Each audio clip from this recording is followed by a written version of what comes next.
আপনাদের মনে অনেক প্রশ্ন, কোন ক্রিস্টালটা কখন কি কি কারণে পড়বো, কটা ক্রিস্টাল আমরা পরে থাকতে পারবো, ডান হাতে কোনটা পড়বো, বাঁ হাতে কোনটা পড়বো, এই নিয়ে মানুষের মনে অনেক রকম প্রশ্ন আছে।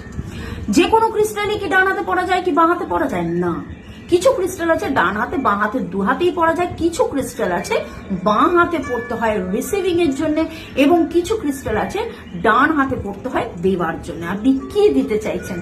যখন আপনি ভালোবাসা নিতে চান, পেতে চান, তখন তো আপনি রোজ কোয়ার্জ করতে পারেন, এবং এই রোজ কোয়ার্জটা এমন ভাবে করা যাতে আপনার শরীর শান্তি, মন শান্তি, সব দিক দিয়ে শান্তি তো থাকবে, রিলেশনশিপ ভালো হবে, এর মধ্যে এমেথিস্ট এবং মুনস্টোন রয়েছে, মুড সুইং কেটে যাবে, পড়াশোনায় ভালোর জন্য, বিদ্যার জন্য এইটা রয়েছে, ল্যাপিস লাজুলি সোডালাইট দেওয়া, এবং টাকা পয়সা অর্থনৈতিক উন্নতির জন্য রয়েছে নানান ক্রিস্টালস। আর এইটা জানেন কি, চুল ভালো হওয়ার জন্য।